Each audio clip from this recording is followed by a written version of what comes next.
always think of the same flipping iCarly every single time. That's how you know I watched too much of that crap when I was a kid.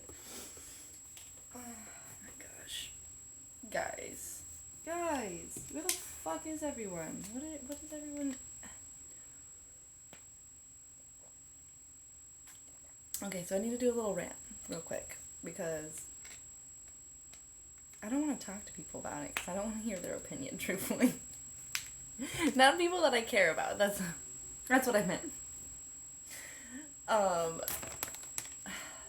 need to. It's unfortunate, but I need to do it here first so I can kind of like plan out how I'm going to say this properly. Right? Because like when you just do it to your friends and family and you just kind of blurt things out, they're like, you hate us now. Like, why is it that somehow the people who are closer to you always are more offended about what you believe than like people you don't know? Because like on the internet, I feel like most people would say that's opposite, that like strangers just like care way more about what you think and what you do than like your people closest to you. But I've always had it to be where like I offend the people nearest me more than I offend anyone else. Like, and it's not even at them. I'm not even being like, this is how you should be. I'm just like, this is legit. I saw this. Did you see? Like, that's kind of crazy, right? If that's true. And they're like, that would never be true. And I'm like, do I know you? Who are you? And what did you do with the person I know? I don't know. I feel like it's got to be the way I do it. You know, it has to be the way that I'm portraying the information that makes the people I care about the most do that. I think I've gotten better. But anyways, let's go on my little rant. Alright, so I saw the most hilarious thing, and the reason why I thought it was funny was because personally someone I know that moved here from Mexico, like, sent it to me, and so, like, I understood, like, the funny part of it, right? Everything in Texas where they're putting up the border and, like, they're putting the wire on and whatnot, right?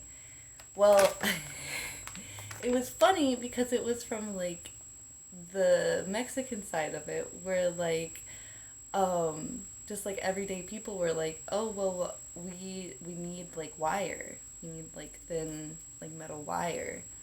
And so they went to the border and they got the wire to use for the things they needed because they weren't getting the stuff they needed. And I just thought that was funny because it was like in this really contradictory way, like America was helping Mexico for like the very first time and for like ever in its history, accidentally. You know? Like that was not the point of the wire. That was not the point of the wire, but now it's going to be used in Mexico for things that they need. And not for like the same situation either where they're gonna be putting it up. Like they're gonna be using it for other stuff. And I just thought that was hilarious. So like because I heard about that, I was like, oh, I'm not getting some information. Like I didn't even realize that there was some stuff happening in Texas, but I've kind of been up in my own world for a hot minute, so I got to get back into it and start paying attention to what's happening around a little bit farther out than right where I'm at. And I really haven't done that, truthfully. I'm not gonna lie. I really have not done that. But a really good friend of mine just sent me this video, and normally I have no question with liking the videos they send me. I'm like, yes. Like, even before I started listening to the video, I'm like, yes. And then, like, as the lady kept talking, I was like, oh god, I think I have to take this like back. I think I have to stop and actually listen to what this woman is saying right now. Because I'm not sure I agree. I'm not sure I agree right now. And I know it's partially because I don't have all the information. But the way she was just saying everything was, like, super fear-mongering and, like, taking away so one of the biggest things that I've learned in media that people do in religion and with controlling, like, social people, something that's like a mental war, right, is, like, taking away the humanity of a group of people. And this is something new that I'm learning about, but one thing I saw her do was essentially doing that with, like, the people who are in the military, like, here in the government, with our government. She was like, these soldiers. And I'm like, these soldiers? You mean American people? You mean the humans in our country? Why do we call them soldiers? Combatants, right? She was talking about uh, a man that she was not in favor of, which is fine. That's perfectly fine. But like, she was calling him a terrorist and Islamic, and that's, I feel like what you're doing is like you're removing the fact that he is a human, right? Like you're not. Why is he? Why is he Islamic? Because he moved. He was from there. Why is he a terrorist? Because he was trying to take down a government. But I think we've all learned with everything that's been going on that a terrorist is just someone who's trying to take away your government, right? Like, we don't really truly understand why they're doing that. We just know that they're doing that, and we perceive that as like a negative thing, which is fine, because if you love your government, like, I see why you would consider somebody who was trying to remove that or change that a terrorist. But I think the problem we have here is a very slippery slope, right? Because, like, in some instances, like, I see why people do it. Like, I can understand, I can comprehend why you want to remove the humanity, remove the any like moral justices, remove the fact that they, in their eyes, they probably think what they're doing is good, and you don't want to understand that. You don't want to comprehend that. In fact, you don't believe you could, because you see your side as like the good side, doing the right stuff, right? Like, and but like, at what point does that stop? Then anyone who goes against what you believe in is now a terrorist. Like, it could really go really far, and I think we see that in today's age with cancel culture and everything else like that. Like, we see people taking things really extreme. Like, what about Hitler? Why don't we call him the terrorist? Why don't we never call Hitler a terrorist? I swear, we talk about Hitler as if he's a norm. We talk about his death with his wife and his kid. Like, we talk about like where he came from, what he wrote, the fact that he was in the military and he almost got shot once, but he wasn't. People are like, whoa, that's so crazy. Like, we talk about his life, his being, why he did it. But everyone else, we don't do that with. Why? Why do we do that? What is that about? What is that about where, like, this man clearly led a genocide on people, and we still humanitize him? But with everyone else, we can't do that with.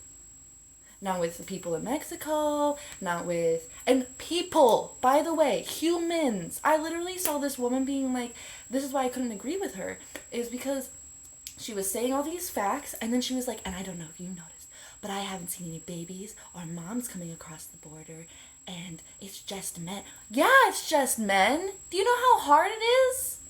Do you know women and children die trying to do that? That men barely fucking make it? You want to see them crossing the border? Like, I don't think you understand. People trying to forcibly cross borders is because some shit's happening on their side.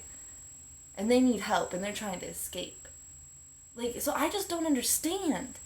Why is it we can't humanitize these people, but, like, we can do that to somebody who ran a genocide for years? Like, I'm confused. Where's the difference? I don't understand people's logic in this. Can I do Scorpion? Scorpion? I don't know what that means. Did I do it? Anyways, I'm not perfect. I'm mean to people. I've totally done some shitty stuff that I regret. But I do question why I think and do those things. Like, very often. And I really don't like looking at someone, especially now, and being like, you're a bad person. You're bad. Because then, like, I don't know them. I don't fucking know them. like, I can disagree with some actions that they're taking. Like, I think people do that all the time naturally. That's fine, right? Like, someone who has a baby at 15, like a 25-year-old woman who hasn't had a baby is probably going to be like, oh, yeah, it's probably a mistake, you know? You know, like, right? Like, I get that. I get that. You're like, well, I didn't do that, and my life feels, like, way better now that I waited. Like, I can get that. I can get that. That you did something different, and you're like, ooh, if I did that, I can see what I would have had to go through, and I'm telling you now, it probably would have been easy if you didn't, right? But, like, that's different from being, like a 25-year-old woman who hasn't had a baby yet, looking down at a 18, 15-year-old girl who has, and then shaming her and being angry with her and being like, you clearly deserve to die. You clearly deserve death. Because I'm pretty sure no one wants to kill any. Like, if you had to kill every single person that you said didn't deserve to live anymore, could you do it? And not like with like something easy where like you're just like, okay, now they're gone. No, I want, like, can you do it in person? Because I don't think you could. I think you're a little bitch, to be honest.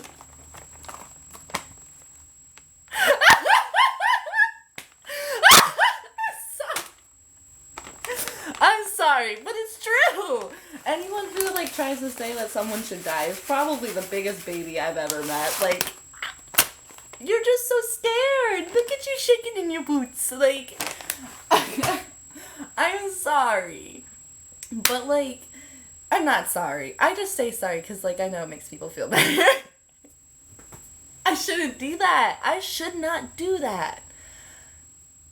Shame on me. But truthfully, can anyone explain to me, like, why some people who do terrible, terrible, terrible things can still be humanitized? But people who are trying to escape death, escape starvation, escape pain, why, if they do it differently than how we're doing it, that they deserve that. That they deserve to be called terrorists, that they deserve, like, when they're sincerely just trying to survive. Like, isn't that what each and every single one of us are doing? Why would we think anyone would be doing, or have the energy and time to think of anything more than that? If you don't have the energy and time to think about more than survival, then what makes you believe that somebody else with less than you can do that? I just don't understand the logical thinking. It has to be all emotional, right? Like, there can't be any logical thinking in that. That's just not possible. You have to be completely ignoring your logic and just fully in your emotions to be able to completely ignore an entire human being's struggles and choices and why they made those choices based on those struggles. Like, you would just have to lose all empathy and just be in your own feelings about it. This is affecting me. I'm so sad. When you literally have a TV, a cell phone, a watch, food all the time, extra food that goes bad, that you throw away in the trash and doesn't even go back into the earth.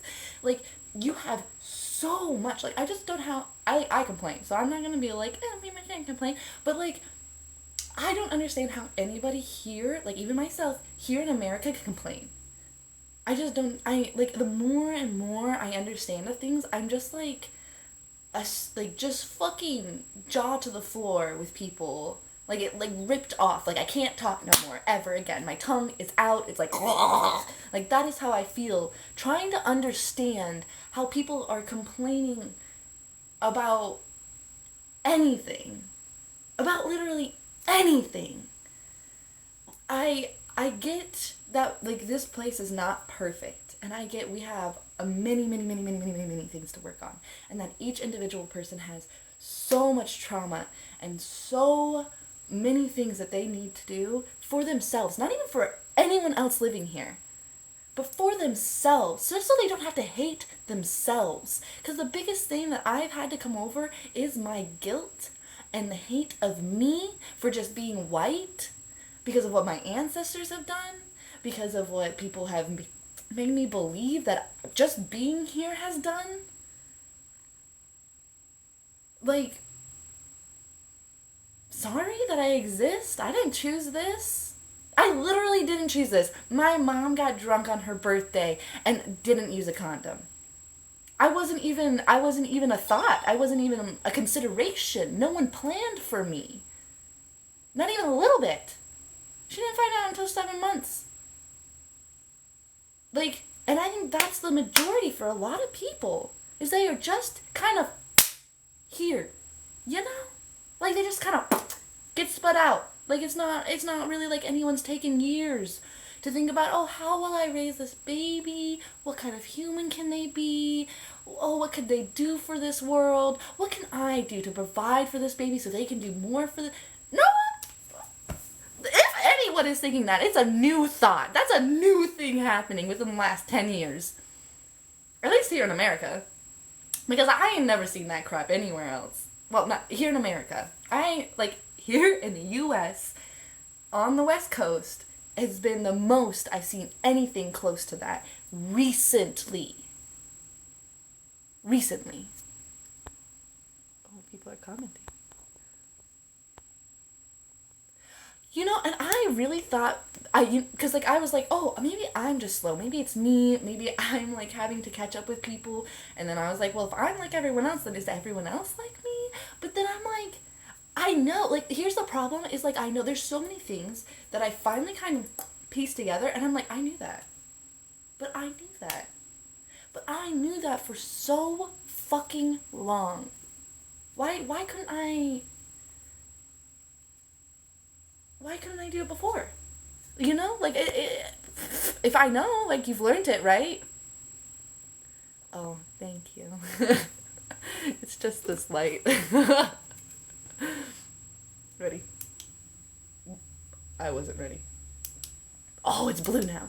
I don't know what I'm doing. Lighting. It's everything. Anyways.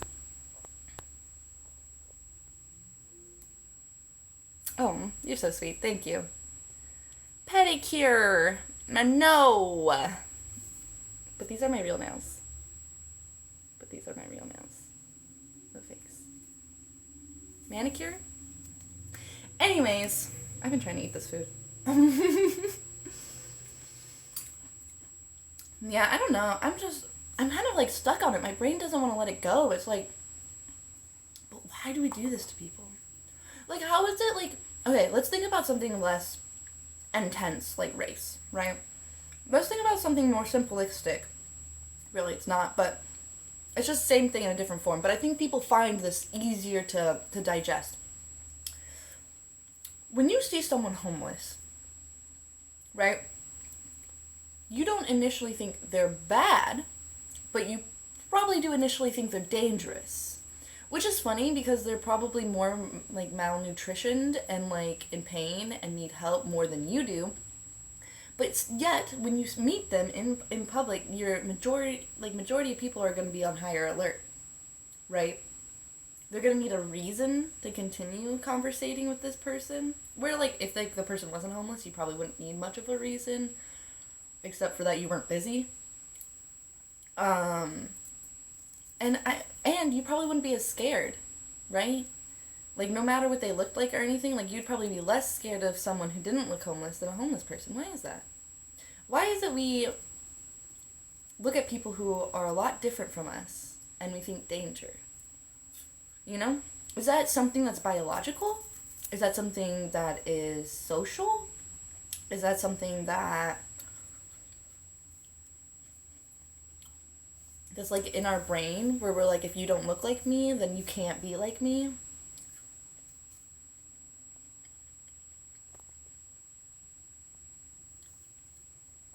Did you just tell me I smoke? Or are you asking? No, seriously, no, I have, and that's the thing, is I've thought about this. I'm like, if I was homeless, how would I act? Because, like, truthfully, I've been pretty close in the last few years, so, it's been one of those things where I'm like, if I was in this situation, how could I get out?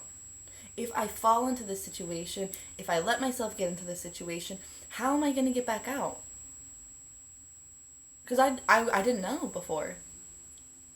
I had no idea. I'm like, if I lose my phone, if I lose my car, like, I would have nothing. I would have nothing but the clothes on my back and this watch. Like, what do you do in those circumstances? You don't have anything to sell. I have 2 homes right now, and I still can't get a job. I've been applying, and I've been waiting. I've been patient. I've been learning, changing the way I say things, changing the way I do things, changing my social media, deleting stuff that I think they don't want to see, really creating myself visually for these jobs to want me, right? How do you do that homeless? You go into a library, you only get like 2 hours on a library, like computer at most, right? So 2 hours a day to be able to do all that, which I guess like I was able to do, but like in the comfort of my own home, like, you know what I mean? So I'm just bringing this back, right? Think about that. That's what people who are crossing borders have to live like. Homeless. No food, no water, sleeping in the dirt, no internet connection, and I'm not just talking about Mexico to the US, I'm talking about anywhere. Anybody who has to leave their country essentially lives like a person who's homeless. So why do we see them so negatively? We should understand, we should be more emotionally aware, we should be more caring toward that. Right? But we're not. Why? Like, logically, it makes sense that if we understand, like, the hierarchy of things and how things work and how people can easily get down to the bottom, then why is it we're so harsh on them? When we know they're struggling and working twice as hard to do the basics as any of the rest of us. And we're like, but maybe we should just shoot them. Just give them a goddamn gun. They're just as dangerous as us. I'm trying to do, like, weird lady voice. Sorry, I got sassy. That was too much. Motels and factory jobs. I can promise you no motel or factory job is going to hire someone who's homeless. I promise you. I promise you. Those jobs are really dirty, and you need to wash yourself really well after both. I don't know if you've ever worked in a motel or factory job, but I have, and I promise you, you cannot go a day without washing yourself. Or a shelter. Yeah, I don't think you've ever looked into shelters for you to say something like that. All you need is love. No, I'm serious though. People actually loved other people sincerely instead of seeing them as like a danger or being scared of them or like thinking they're gonna hurt them when like you're probably more likely to hurt them. Like, you have to remember, like, I'm probably more dangerous to this person that's homeless than they are to me, truthfully, because that is the truth. Like, literally, in Portland last year, there was a homeless, like, murderer who was killing mass amounts of people. And the only reason I found out was because my partner at the time was doing work on a house next to the guy who got caught, and they had to come over and get his tools from this person because he borrowed some of his stuff, and there was blood on it. So that's cool. Anyways, now that we know that there's mass murderers killing people who are homeless, don't become homeless! Don't do that! You can choose that! That's sarcasm, by the way.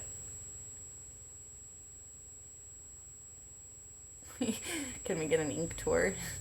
Yeah. 1, 2, 3, 4. There you go. No, seriously. I wish...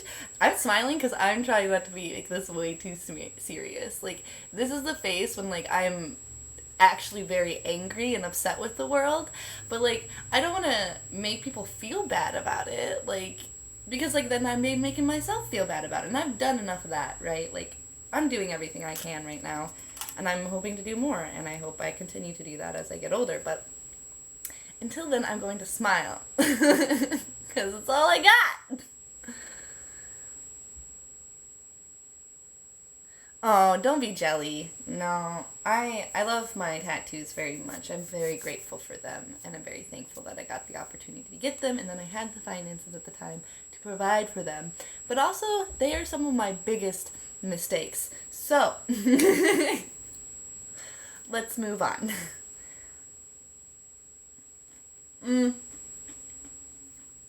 I really can't. The question keeps rolling over my head. Like, it won't stop.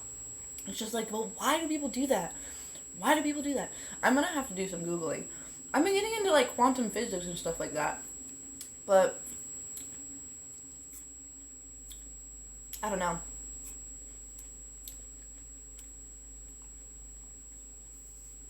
Like, I've been really enjoying reading about Einstein and Bohr.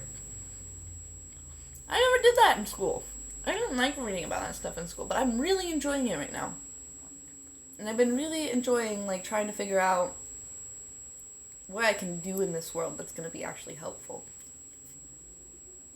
It kills me to think about having a job where, like, it's unnecessary, essentially, in my mind, right? In my perspective, it's unnecessary.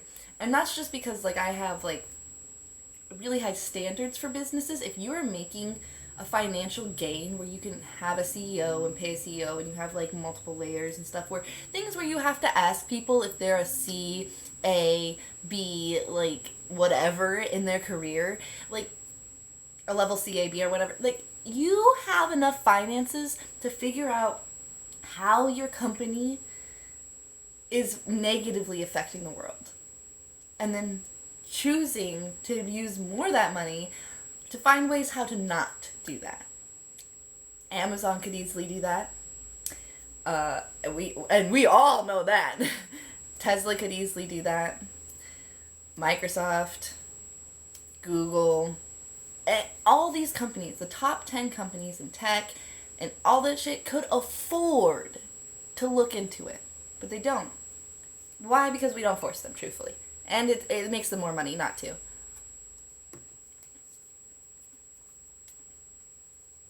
But that's not the point.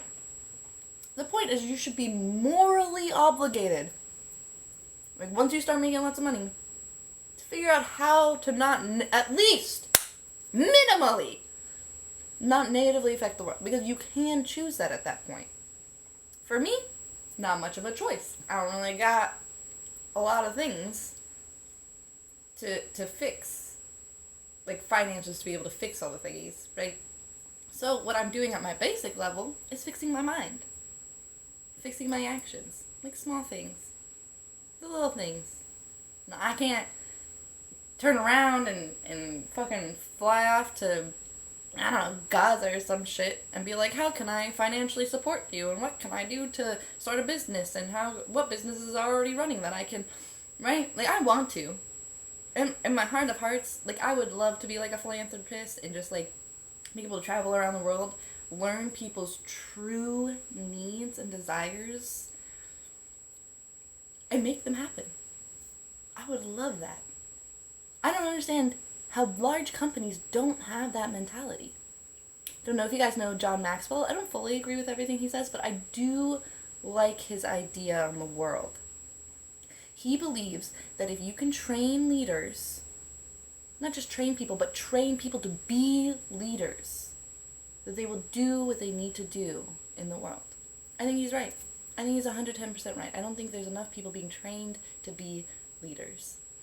I think there's always going to be natural people. Always. You can't, in any generation, you see that all the time, right? Specifically, what I'm stuck on is the great debate, the quantum great debate, right, between Einstein and Bohr and, like, a bunch of other people.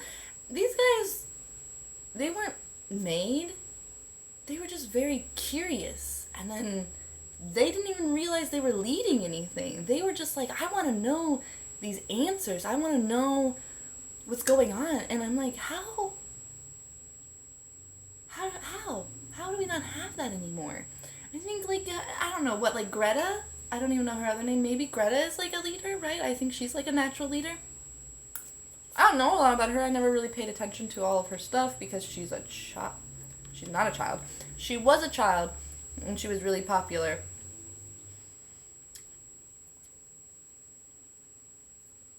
But so was I.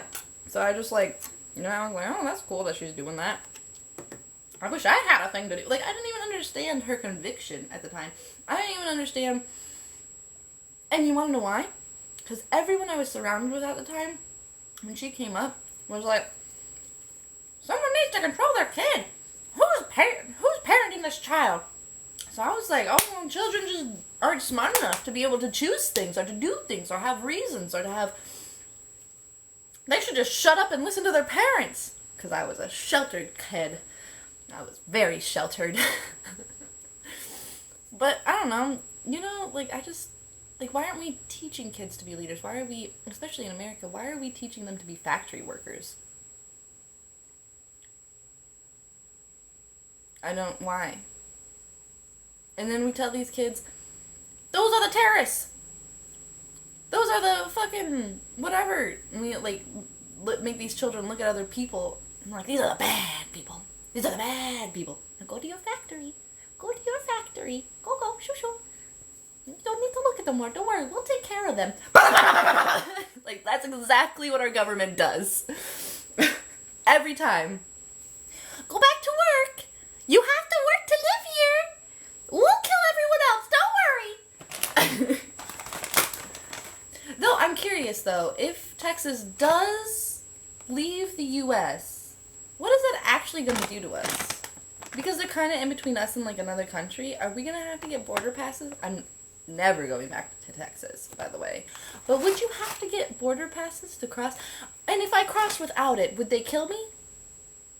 Even though I'm an American? Or is it just Mexican people that they wish to murder? What do you guys think?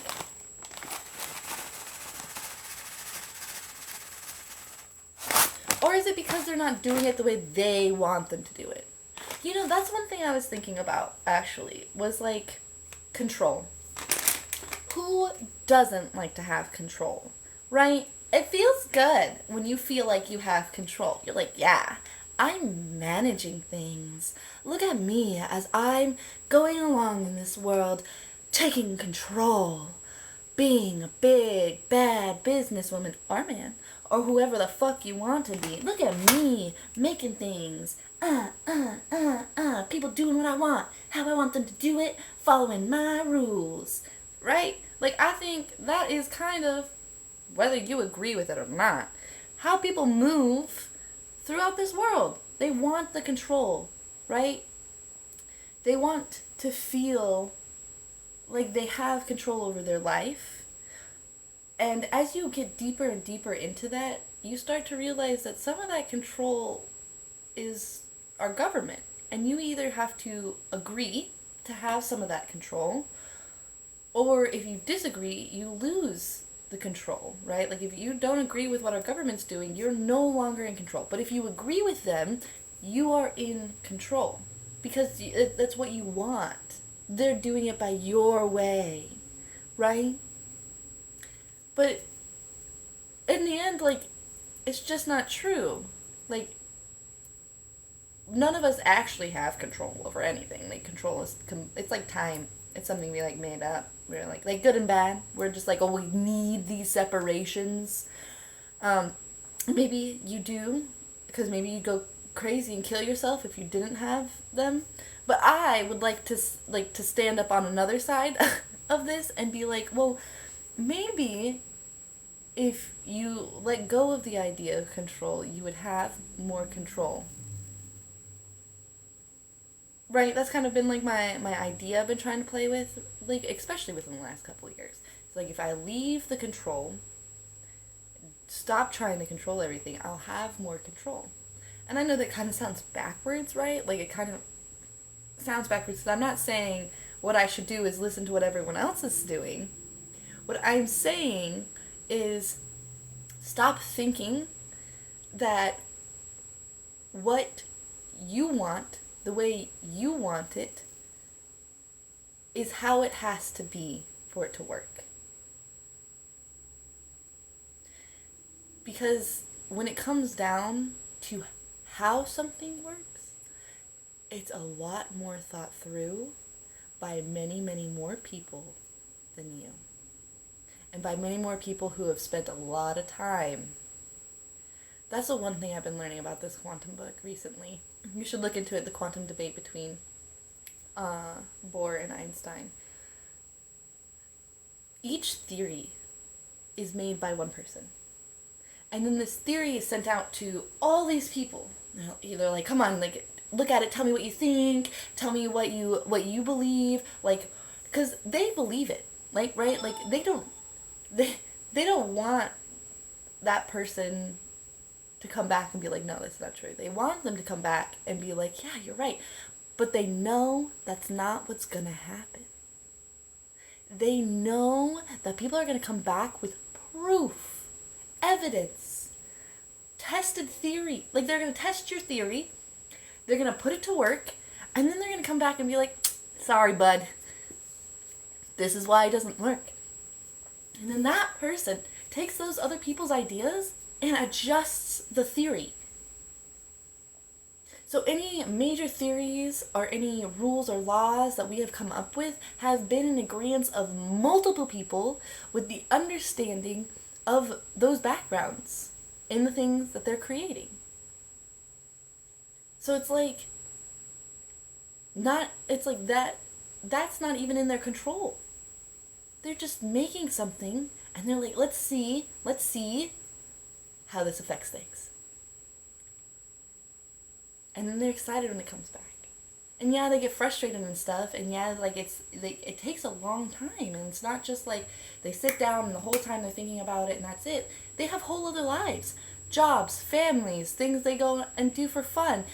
They're like, these theories and stuff are made up over multiple years of not just their life, because even after they die, the theory can change and be adjusted by somebody else who's into it. That's how our laws are worked. That's how our social rules work. So, like, there is absolutely no way for any person to have control. In fact, I recently just watched this one video.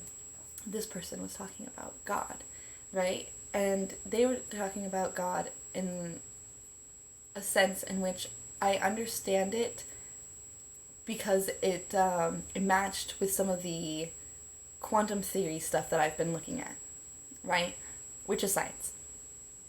And he said, God said something, right? There was like something from the Bible, and he was like, and he created us in himself.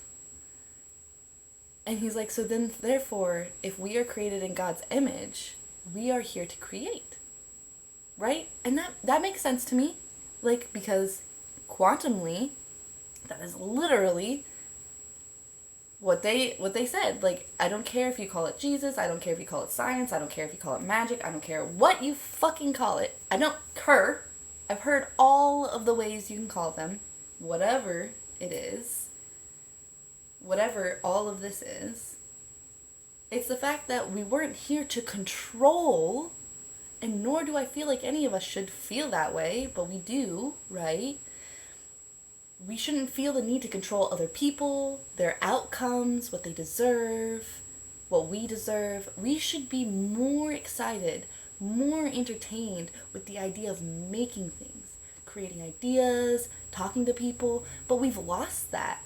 We've lost that, and we've replaced it with, if you look different, if you act different, if you think differently, you aren't human. Why? Where did that come from? Who started that? Because I want to give that person a right slap in the face. Like, truthfully, whoever started that thought process, I need to go back in time and just shut the fuck up and keep it to yourself. That's how I feel. Because, like, I feel like we've lost so much community, we've lost so much conversation, we've lost so much scientific movement because people don't want to talk, because people don't want to understand each other's, like, problems, because people don't want to look at somebody who they're like, oh, I would never do that, and ask, oh, if I would never do that, why are you? What's caused you to do that? What's put you in the place and feeling like that's necessary? There's no empathy. There's no empathy.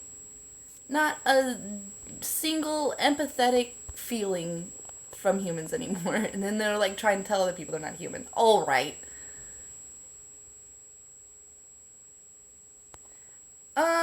I think basically, Timothy, I agree. I think people do want to be heard and agreed with, but that's control.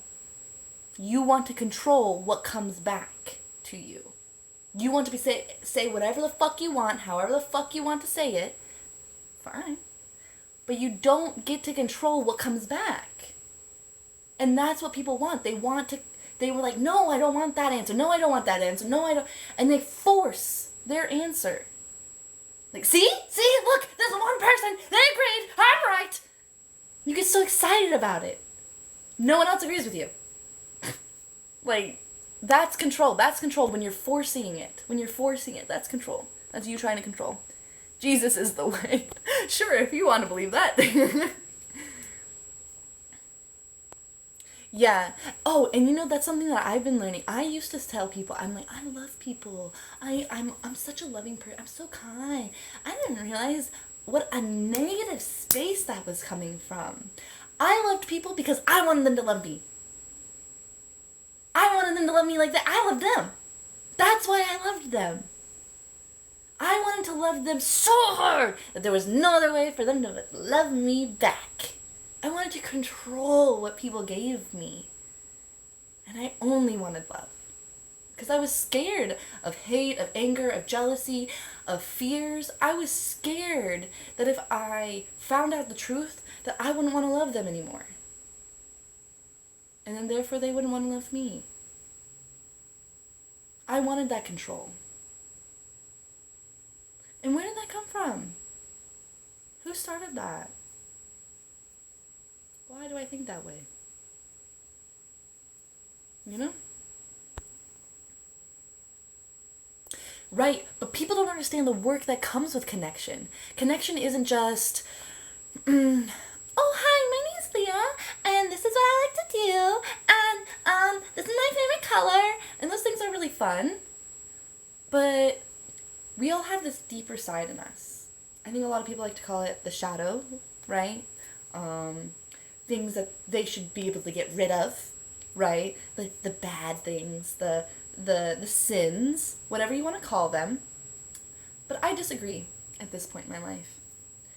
I think anything we perceive as negative or bad or terrible or sins or things that we shouldn't do are just things that other people told us.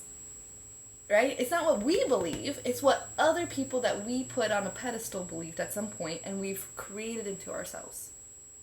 We've taken a piece of them and we made it us because at the time it made sense that we were like, okay, yeah, if that's what because right, my need was love. I wanted to love people, and what I believed love then was just believe what they believe and don't make them angry. That's love. Don't make me angry. I won't make you angry. That's love. That's communication. I'm communicating. But it's not the same as getting deep down in someone and being like, why are you afraid of people with the darkest skin color? Why is it you believe Mexicans shouldn't cross the border? Why is it you believe that the indigenous people here are all gone when they're not? Why do you think the indigenous people here are different from the indigenous people in Mexico? Because they're not.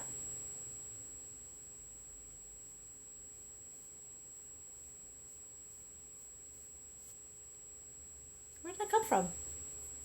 Some good answers to look into.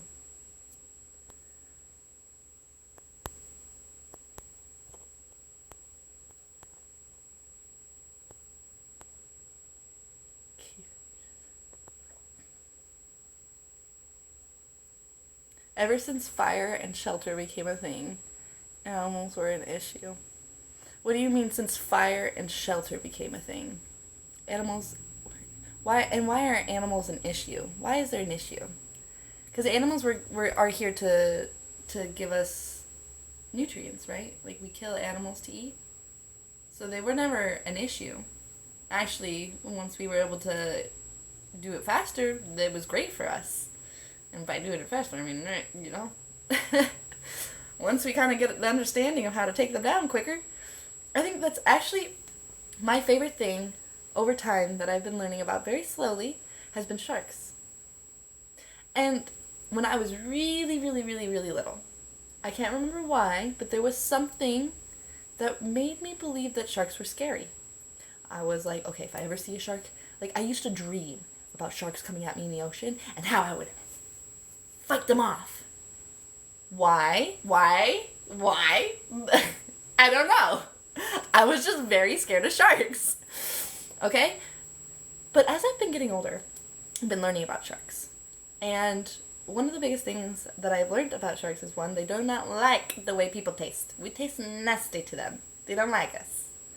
Two, that sharks are pretty basic in the sense that they don't want to work very hard for their meals. So they'll look for something weak, dying, harmed, and close to the surface.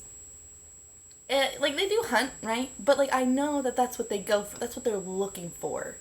They're just chilling. They're like, oh, something's flapping on the top of the ocean over here. They must be dying. Let's go get it. Right? And then if you go towards, like, a shark, like, if you're swimming and a shark's coming at you, just go a little deeper, start swimming at them, and if they keep coming closer to you, all you really have to do is stick out your palm of your hand, put it on top of their head, and guide them away. And they'll leave you alone. And I think that's pretty fucking cool. Because the shark is willing to admit, in that moment, it's not worth it for him. It's not worth getting his eyes gashed out for a food he already knows he doesn't like, that's going to fight him the whole way. It's not worth it. He'll go find something dying somewhere else. We do that. You understand? Like, we as humans do that. We, over time, was like, wow, it's easier if just one person kills all the meat for us. It's easier if all that meat is just in one spot. Right? Here's the difference. Sharks aren't as capable as creating things as we are. So we created all this stuff to be able to have these ideas because we thought these ideas were really, really good, which I don't think they're not. Like, easier is faster, which makes it better for us to do things and make stuff. Fair. The difference is because the shark cannot create more things, it doesn't negatively impact its environment more than what it's capable to consume. We are able to consume more than we're capable to consume. Do you understand what I'm saying? I can take more from the earth without ever ingesting anything.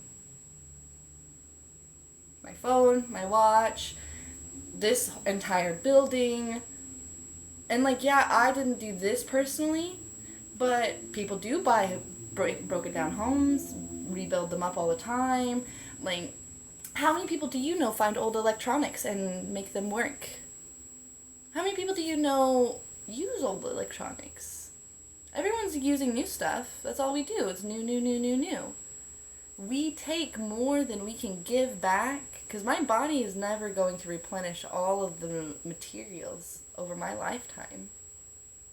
In fact, we've made sure of that because we force chemicals into the dead bodies of our loved ones and then put them in metal caskets 6 feet under so that they can never go back to the earth.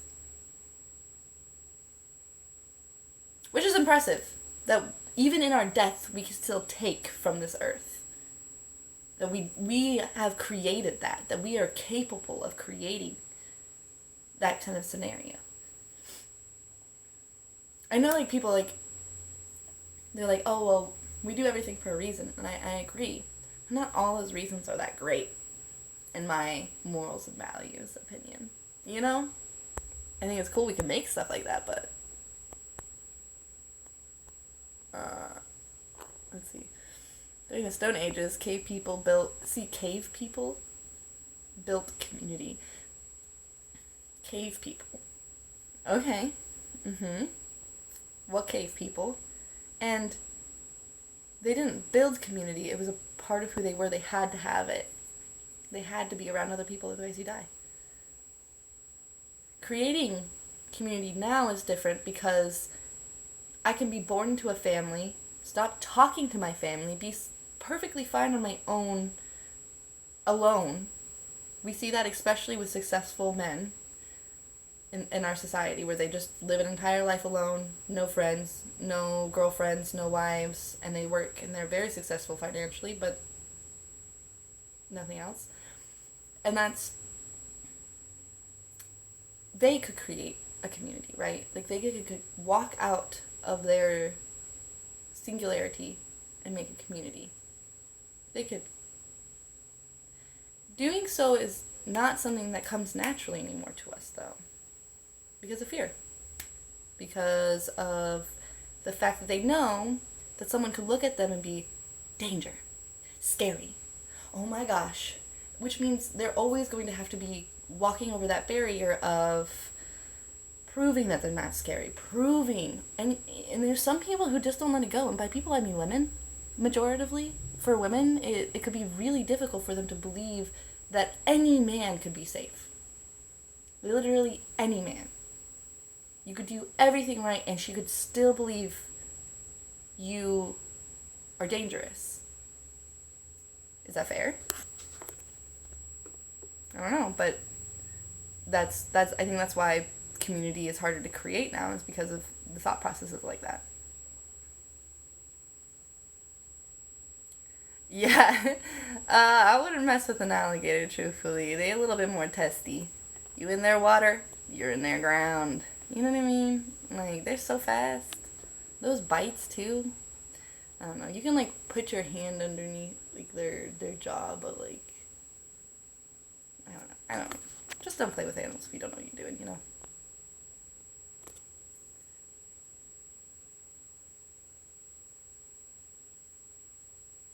I don't think so. I don't think technology and the lack of easy access has made it be dangerous. I think it's forced people to feel like they can forget necessary things that were taught every day before, because they had to be, right? And like over time, when they didn't have to be anymore, we're like, well, we don't need that information. But I think that is a failure in ours, to believe that we don't need the information or the actions from our past, especially when it comes to building communities. That's one of the biggest things I'm trying to learn, is how to build a community. Ooh, what do you hear? What kind of noise? Risk of dinosaur attack. Sir, you are at risk of alien attack every single day. And I don't mean people from this earth. I mean being taken up. Okay? So, dinosaur attack, alien attack, I don't know if it matters. I don't know if it matters.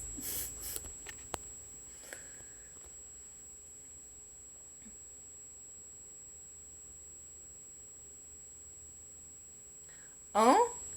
Interesting. Looks like Fireproof Hall doesn't hear it, but other people do. I know what you guys are talking about. I can hear it, but I didn't think other people would be able to hear it through this.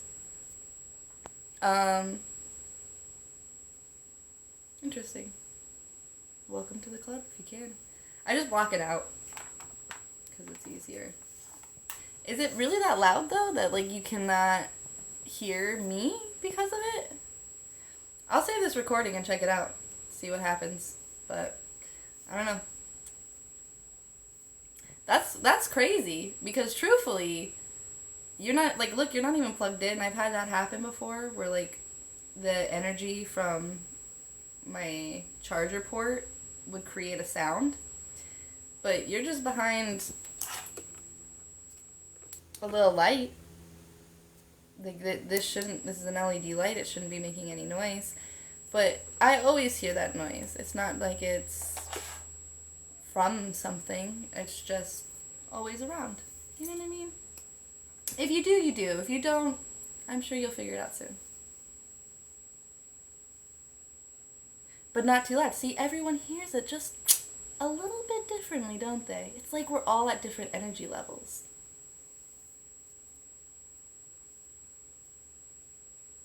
Risk of people attack! Can we use that? You know how, like, people say shark attack? Can we start being like, I'm at risk for people attack. My risk of people attack is very high.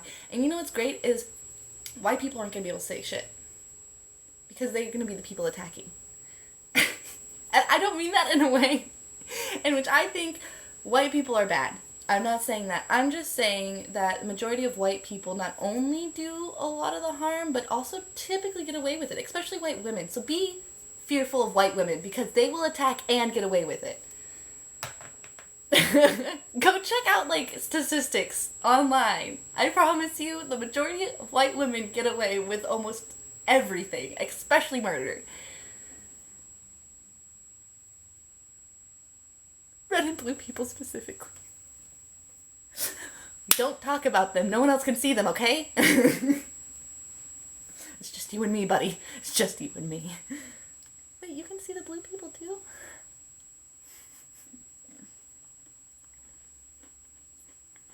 Are you sending the cops to me? Is that what you meant, the red and blue people? I didn't get it. I'm sorry. That was good. You got me good.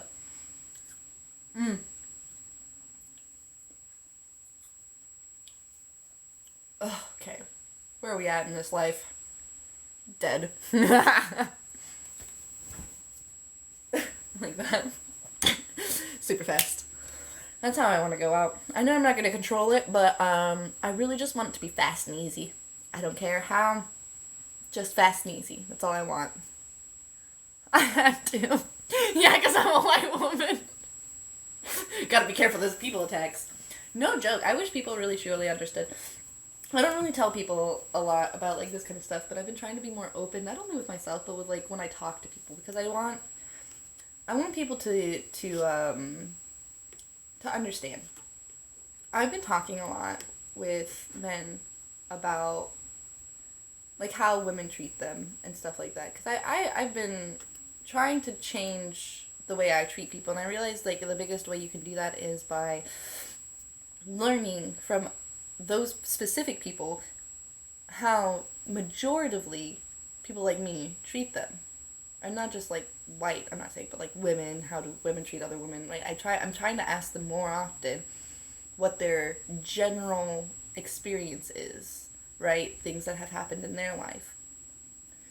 And one of, like, the biggest things that I've realized over the course of this last year is that women not controlling their emotions, not learning how to deal with them or to communicate with them well, has forced men into the extreme opposite. And it's happened over a long period of time, so it's not like over the last 20 years. Like, this is a social change. This is, like, a social fucking change that we've done. Because I was talking to someone about how marriages used to be. And the marriages used to be, like, two people who barely knew each other, or maybe only knew each other as kids, getting married, and then sticking it out through life. And I'm like, how did they do that?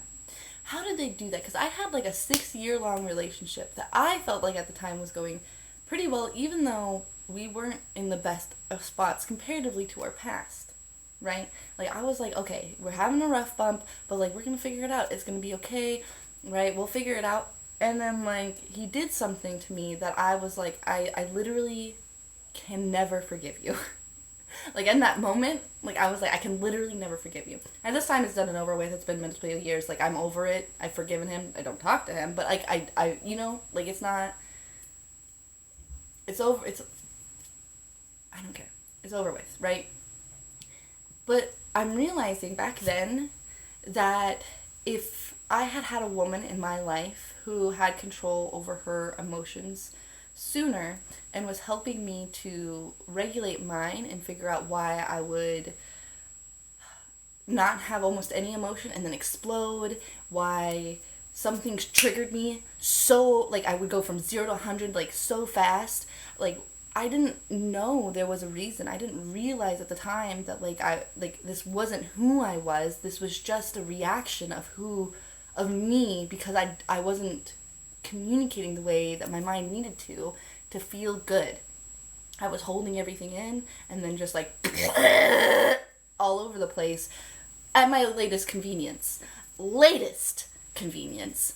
Like, so if I had had a woman there to communicate, which I think what religion did for the longest time, was put people in similar proximity with each other to be able to communicate about their feelings and how to communicate them better. Not just what like the other person was doing to them and how it was making them feel, but what they were doing to cause the action or to set up the circumstance or to push that circumstance even more, right? And like the other person would do the same. And then they would come back together and they would kind of like work things out and figure it out. And that's something I didn't have in that relationship. I didn't have until like the very end, and even still I didn't trust that woman very much because I didn't know her. I didn't create, like I did know her, but I only knew her from a specific like viewpoint, and I knew that, and I was like, well, I can't trust you until I know your whole viewpoint, so I can't go to you with my problems. I wish I would have trusted her a little bit more because I think I would have learned a lot of things from her. But it's just like I didn't realize, you know? And I know it was a lesson I needed to learn, and then I'm really hoping that I've learned it. I feel like I have. I feel like, you know, what can you do except for go test out your theories, right? Try again. I just hope you don't have to do it. You don't have to stop with somebody and do it again with somebody new, because that's frustrating. I don't really understand how people want to see a short time with somebody and then move on to the next person. Like, don't you get tired of having to learn the basics about someone just to put up a face until you're over with it? Like, don't you want to know someone's soul? Don't you want to know who somebody is? Don't you want to share all of you with somebody? Don't you want someone to know you that well? And the only way you can do that is time. The only way you can do that is community. The only way you can do that is conversation. The only way you can do that is being open. Literally. And that's what couples used to do. Like, over time, that's what they were able to do. There was, like, some understanding around that. And I feel like we've lost a lot of that. A lot. At least from my point of view, right? Like, and I don't go to church, so I don't have, like, a church community. Nor do I really feel like following someone's rules in that sense. But I want something like that. I want to create and to find a community in which I can join and understand and learn. You know? And I think a lot of people do. Sorry, I wasn't listening to what you said. Thank you. I appreciate that. Yeah, and it's like one of those things where like we see especially here on TikTok right now, right? We used to see it a lot more on Instagram and stuff, and like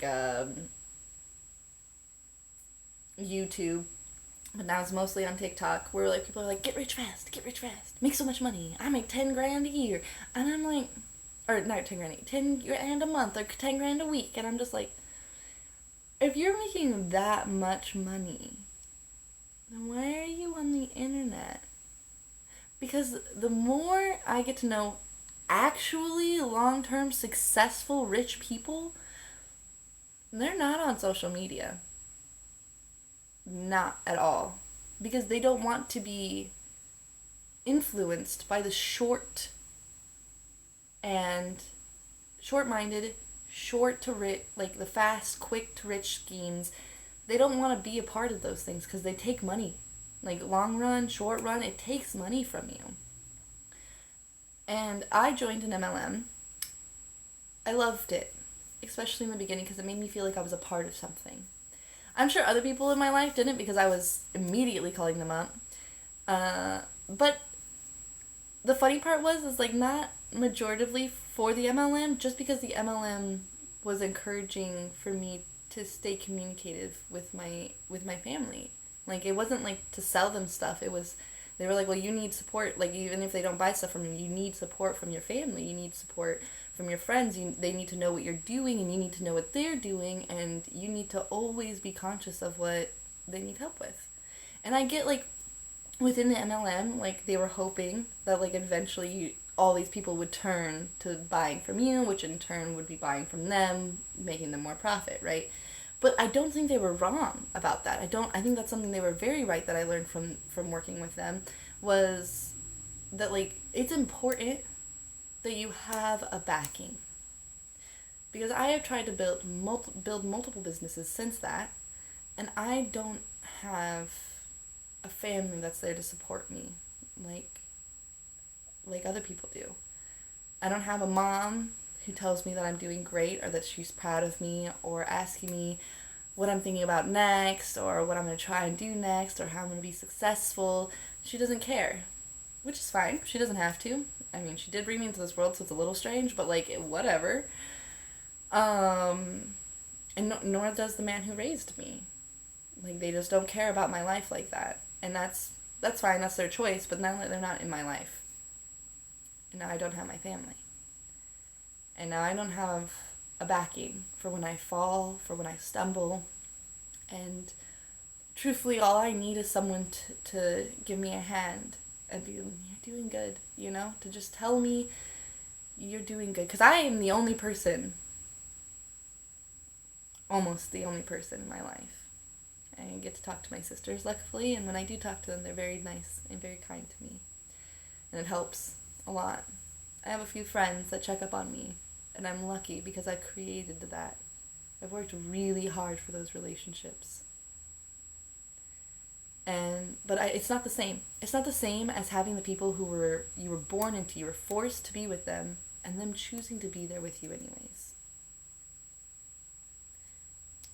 My family is from a place where their only focus is on them, really. And that's fine.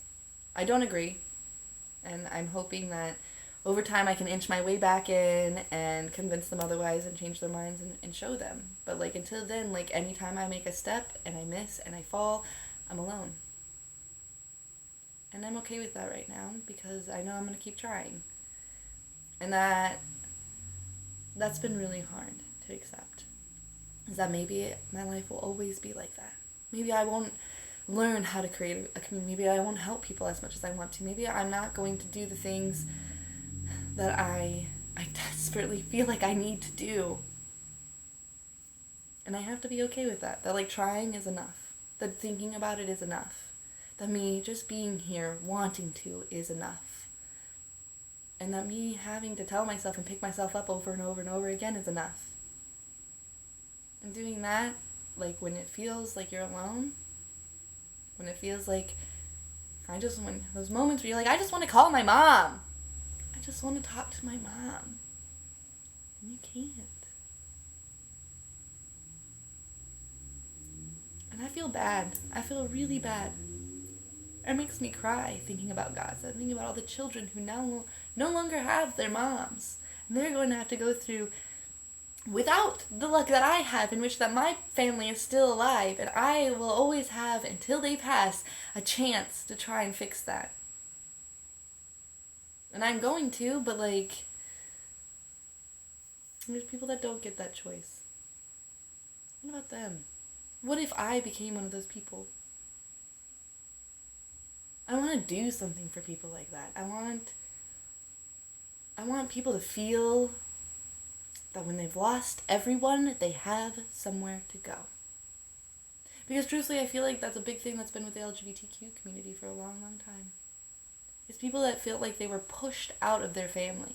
Forced. You can't be yourself, and because you can't be like us, you can't be here. They needed someplace to go. Something that felt like home, community. I'm almost positive that's where religion started. Is that there was people who were being pushed out, and they were like, no, we want a community, and that's what humans do. That's all we do, is we want to feel a part of stuff, but sometimes doing that, we push people out because they're not close enough. I don't know if that's good or bad. I don't know if that's positive or negative. But I know it happens a lot. And like the fact that we still have wars, the fact that people are still being bombed, the fact that we have tanks for training purposes is insane to me. Because, like, that's not just pushing people out, that's killing people for not being like us. That's murdering people for not being the same. When, like, all you want is to be accepted, why do you deserve being accepted if you think other people don't? Why do any of us deserve being accepted? In our families, in our friends, at our job? I'm not even talking about country. I'm not even talking about racism or sexism or homophobia or whatever else we can come up with. Like, I'm sincerely just talking about why is it any of us deserve anything if you think even for a second that somebody else doesn't deserve what you have.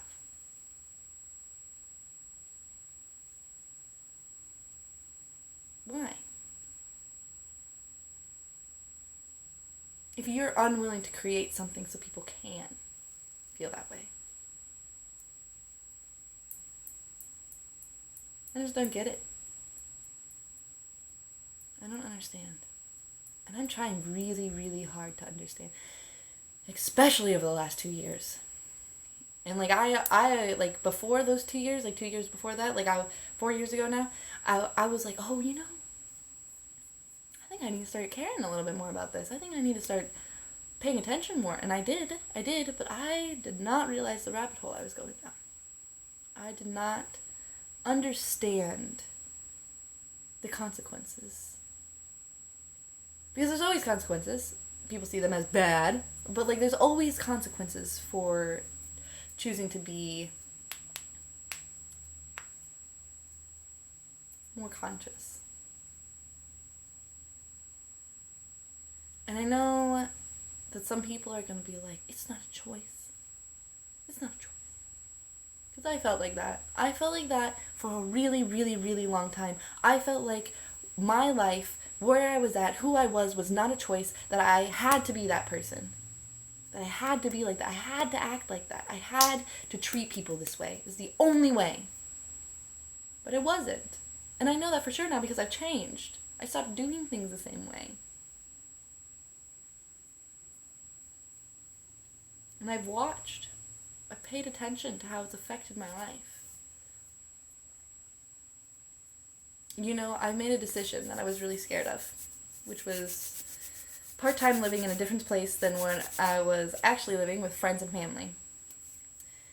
And I call them friends because, or family because they've just been around that long, you know. And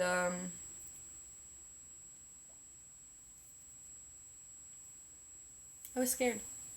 I was scared I was going to fall back into the ways that I was before, where I cut people off, I don't text them back, I don't call them, I lose my curiosity. I don't want to know more about them. I want them to know about me. Where I only reached out to them when I was feeling lonely. I thought if I did this, maybe that will happen again. Maybe I haven't learned my lessons. Maybe I haven't figured it out. Maybe I lied to myself and I told myself that I'm changing when I'm not.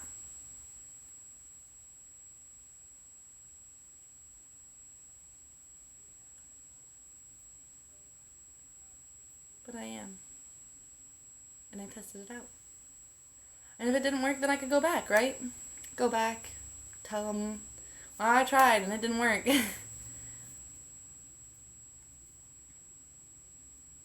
Oh yeah? You got the big blues? Blue, blue, blue, blue world.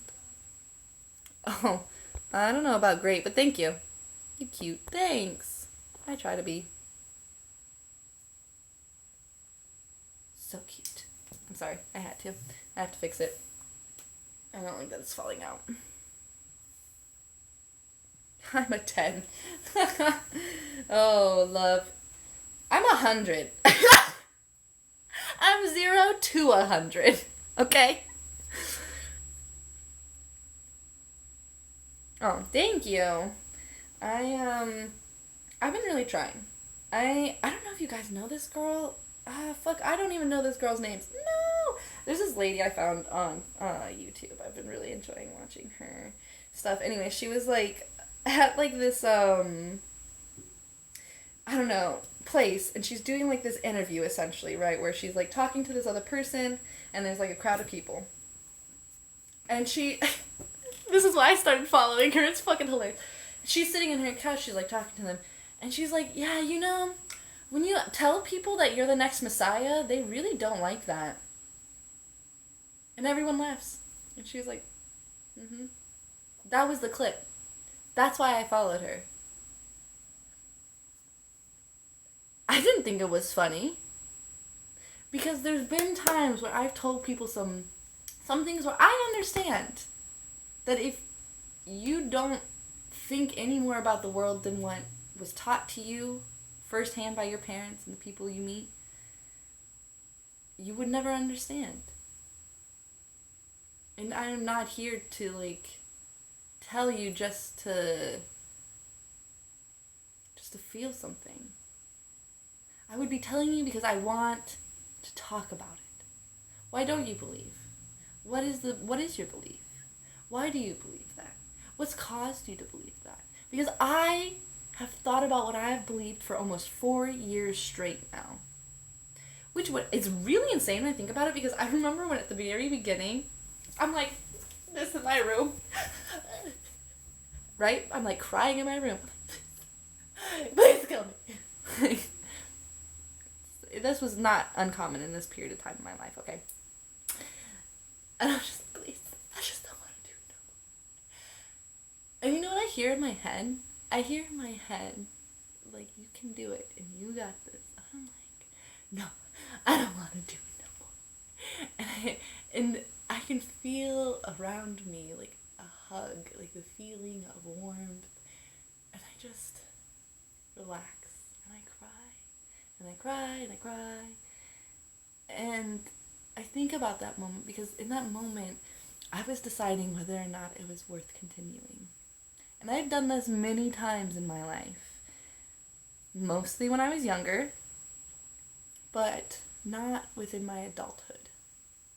Like, it was hard. It was hard, and I wasn't, I questioned it, but, like, coming to that point where you're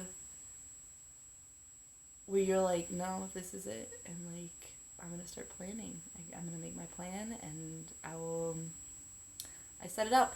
But then after that day, I remember, like, meditating and really getting into candle work and learning about energy and self-love, unconditional love, trying to learn and understand what those things meant, what the truth was behind them, why they were necessary, if they were necessary. And it's been 4 years. And at that time, I couldn't even imagine being alive for one more day. Not even one. You know what? I think I even tried to plan after this point. But every time I did, it was never enough. It was never enough. Like, I could never do enough in a decided time period to make myself feel like I could go and not hurt anyone, not harm anyone. There were people I wanted to take care of. There was things and dreams I had, desires that I wanted to achieve. And then I realized it's not that I didn't want to be here anymore. It's that I wanted the control on the experience I got being here. I wanted the control of never having to experience pain again.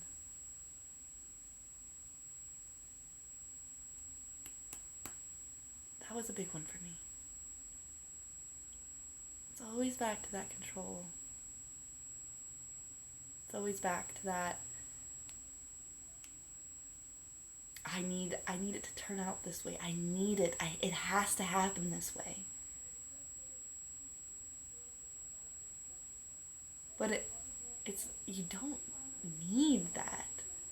I wanted to stay to experience. Like, even at the moment in which I was trying to plan my ending, I was realizing that I wanted to be around. I wanted to support people. I wanted to help.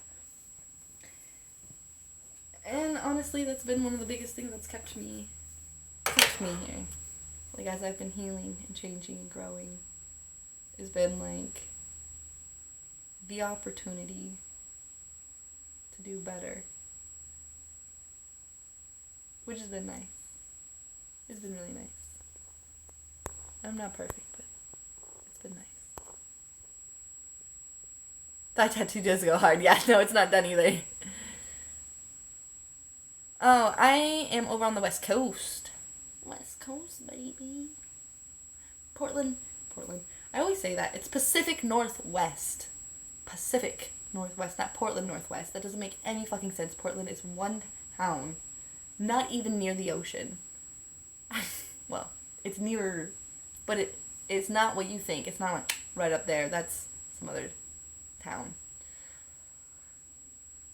Yeah, I don't know. But then, like, right? I get through all that. I process through all that. I process through all the, this is why I'm sticking around and stuff, and this is why I'm doing all these things, and this is why. And then the question still comes back.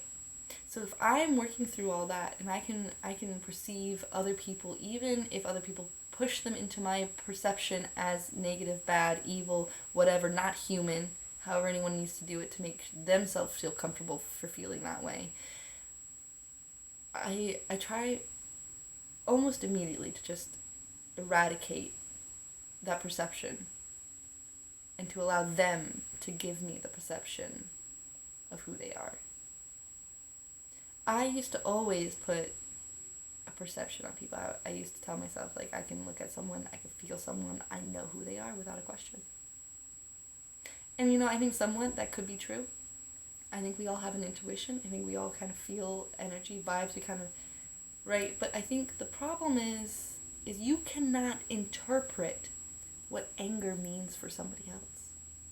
Because anger for me was rarely pointed at other people. It was pointed at me. If I was angry, it was at me. If I was angry, yelling at you, it was because I was upset with me. Like, how can I perceive somebody as an angry person if they're just angry at themselves? Now, I don't see them as an angry person. I see them as someone who needs help. You're angry because you hate yourself? Don't hate yourself. You deserve to be loved. You deserve to have love. You deserve to love yourself. All of us do. I love you too.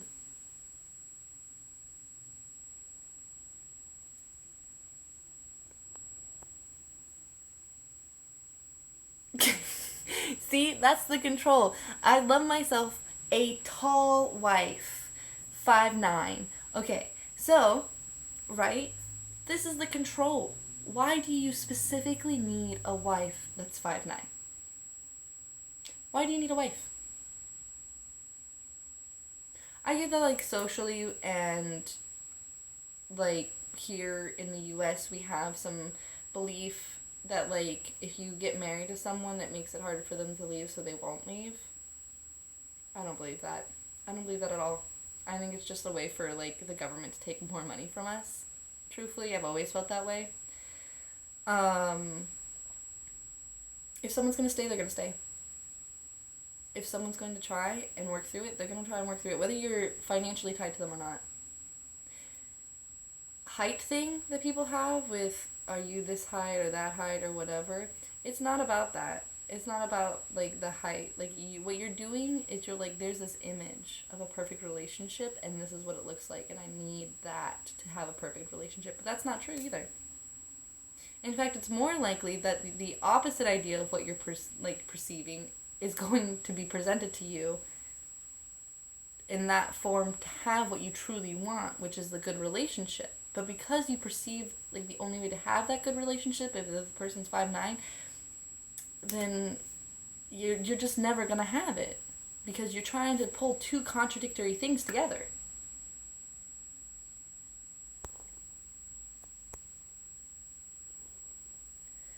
Depends on what your idea of marriage is. But if I am available, the answer is no. Any random talents? Is that big? Is that, you know what my random talent is? Not giving a shit. Thank you. Actually, this is all brand new hair. I used to be chronically a self-hater, and therefore I hated my hair. And I would bleach it and cut it and shave it and do all these terrible things to it. I wouldn't wash it properly. I wouldn't look into the products I have. And I love that about the African community. Truthfully, that's the biggest thing they've taught me in my entire life is to care about my hair. And like, I know I don't use the same products, but the point is to get to know your hair, right? The point is to understand what it does need, how you should take care of it.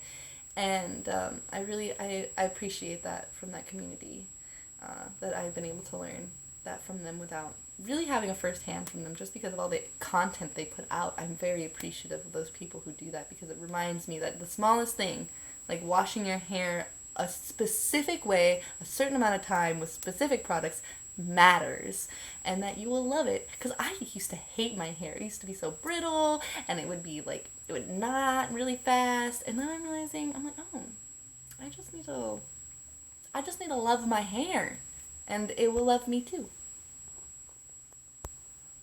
Where do you not hear that? Ooh, another person who can hear the noise. I love that for you. Congratulations, welcome to the club. Everyone's a jealous type. I think that's a silly thing to say. Everyone is a jealous type. The people who don't seem jealous are just because they've communicated well enough with their partner, as in the partner never puts them in the scenario to ever be jealous, or two, they've worked through their insecurities enough that even when they are put into those scenarios, they can communicate afterwards to clear things up. Yeah. So, yes and yes, no and no. I hope that answers it. Yay! What is the sound, my man? You've come to the collective. You're part of a higher vibration. I am. Yeah. I used to be a cross country runner. Did gymnastics, cheerleading, stuff like that. I danced for a long time. But yeah, I don't know. If you're hearing a high pitch, I can promise you, it's not plugged in. It's not the light. What you are hearing is energy. I hear it all the time. Welcome to the club.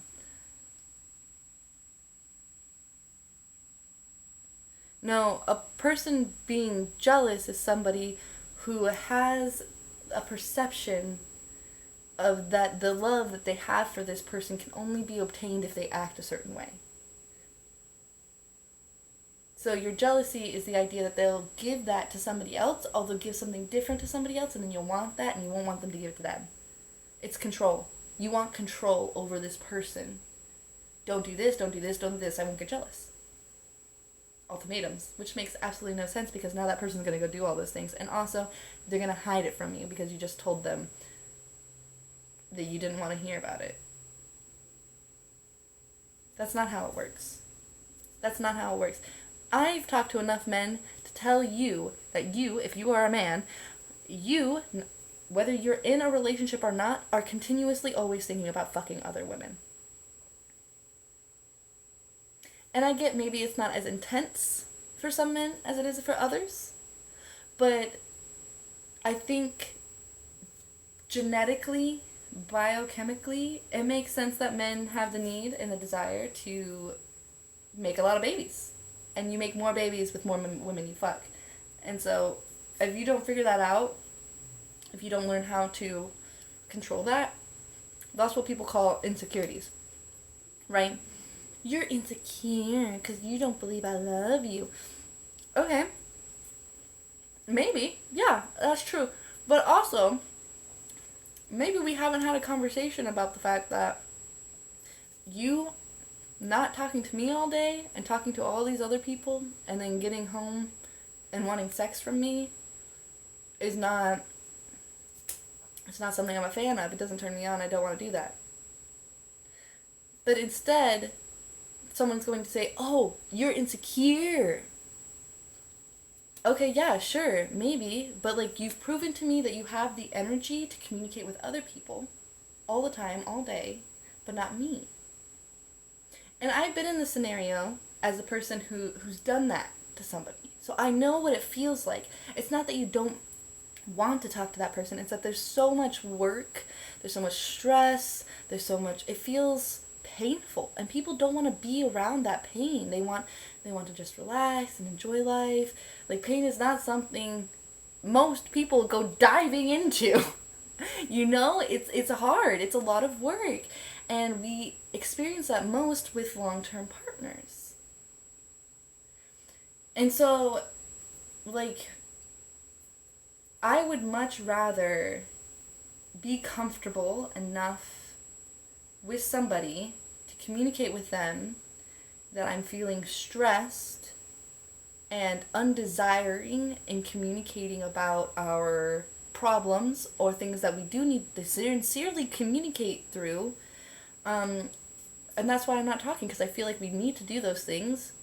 But the casual talking is putting me off because it doesn't feel right? Like, there's an energy, like, you're like, oh, we have these things, and I know this bothers you, and I can't say things the way I want to say them.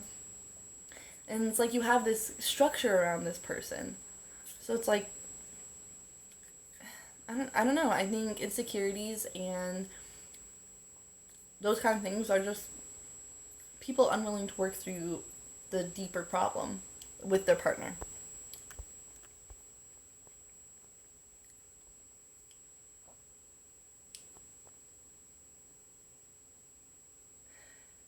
Dear, the sound follows me. It doesn't matter where I'm at. I hear it all the time. It's not in my house, I promise you.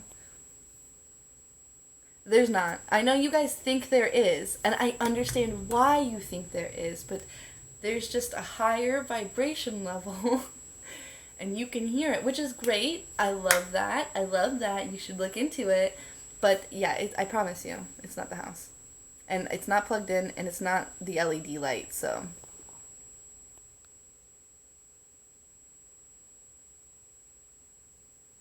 Okay. Goodbye. I love when people say goodbye. Like, I think you're trying to be nice, but I also think you're trying to be rude. So I just think it's funny. I used to do that crap all the time, where I'd be like, goodbye then. And it's like, I'm not actually saying goodbye, because you could just leave. I don't really need to know that you're leaving. I can see the numbers coming up and down. You can just go. You don't have to waste your energy and your time on me. I appreciate that you wanted to, but you don't have to.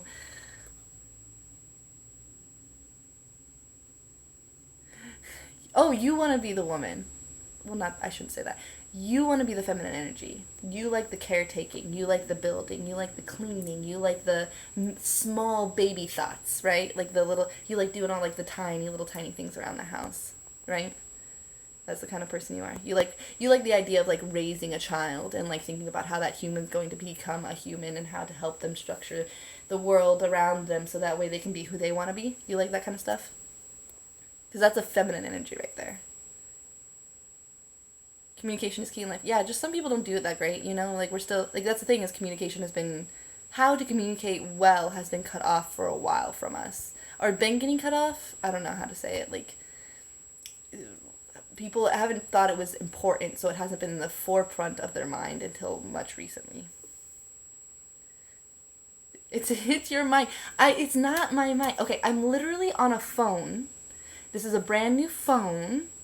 It's not the mic. It's not the phone. I know you think it is, and you can keep thinking that, but it's not. Count down from 10 for me? Are you trying to, like, slip in to meditation or something?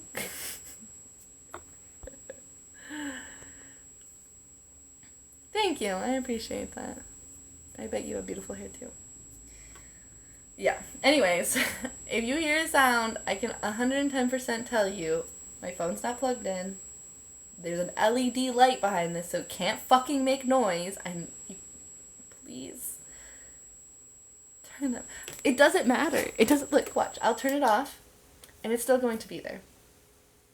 It's not the light. And there's nothing in this house going right now. The TV's not on.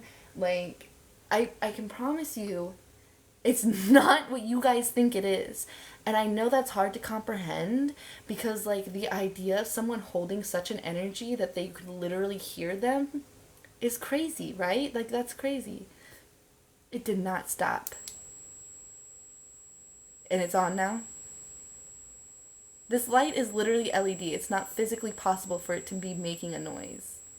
It's not possible. It's not possible. Like, that's not how LEDs work. I don't care. I like the light. I probably should get off anyways because I've been trying to eat breakfast for like 2 hours now.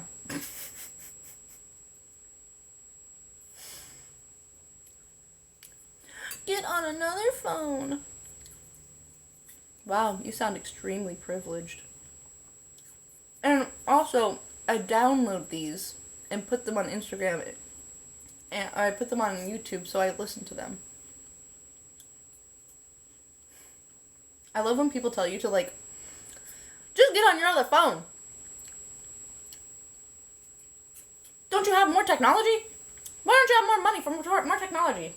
Why do people think it's okay for you to tell people what other people should do? I think that's weird.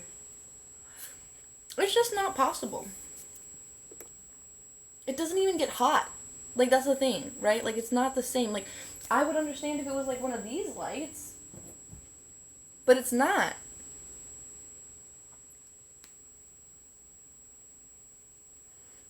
I get it. You guys are hearing it. I'm not denying that it's there. I'm not going to deny that. You hear it. I get it. It's there. I'm just saying, logically, scientifically, it cannot be coming from the thing you think it's coming from. But I appreciate you guys being here. I'll end my apparently annoying stream because of a bzz or something. I get it, yo. I get it. It's annoying to always be hearing something in your mind, isn't it? It's fine. You'll get used to it someday. Anyways, thank you guys, and I'll see you next time.